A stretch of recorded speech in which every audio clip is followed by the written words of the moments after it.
Welcome to the Evolved Flow. Dropping knowledge today with 3 quick tips to help you get a better night's sleep. Start implementing these guidelines and you'll notice the difference immediately. Caffeine is the most widely used psychoactive stimulant in the world and the most traded commodity after oil. Research suggests that caffeine can boost memory, help detox the liver, and is an effective performance-enhancing drug for athletes. We could talk for hours about the many benefits of the miracle bean, but there are some caveats.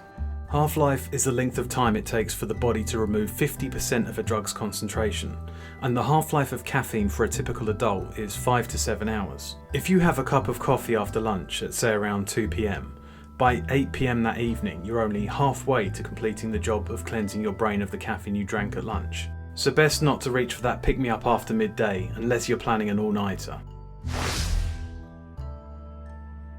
The body's master clock communicates its repeating signal of day and night to your brain and body using a circulating hormone called melatonin. Melatonin is released into the bloodstream from the pineal gland soon after dusk.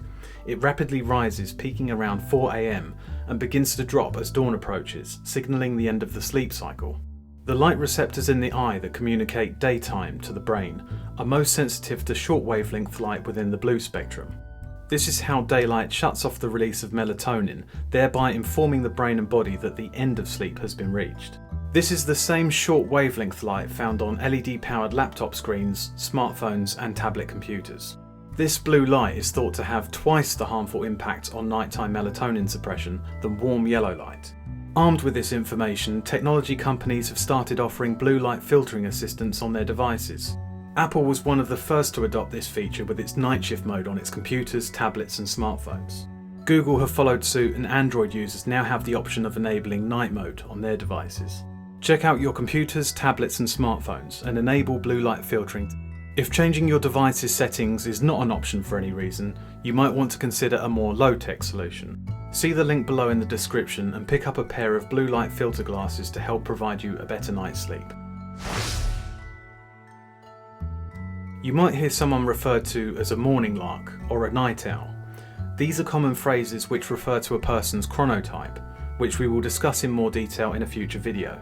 But regardless of your chronotype, one key factor which will contribute to a good night's sleep is a regular sleep and wake pattern. It's recommended that we get 7 to 9 hours of sleep per night. Figure out what your ideal number is and plan to get that amount each night. Taking naps during the day may be a sign that you're not getting enough sleep. Get to bed at the same time each night and set your alarm to get you up at the same time every day, weekends included. I use Apple's bedtime on the iPhone clock app to alert me when it's time to go to bed and trigger the alarm when it's time to get up. You can then view your sleep history in Apple's Health app, but you will need a separate sleep tracker to see how much time you actually slept or moved while you were in bed. Other more comprehensive sleep tracking apps are available. Check out the link below in the description to an excellent article from Mattress Advisor on the best sleep apps for both Apple and Android devices. Well, that's all for now. I hope these tips will help you on your journey to getting that all-important shut-eye. Don't forget to like and subscribe and hit that bell icon to get notified when we release new content. Thanks for hanging out with us at the Evolved Flow.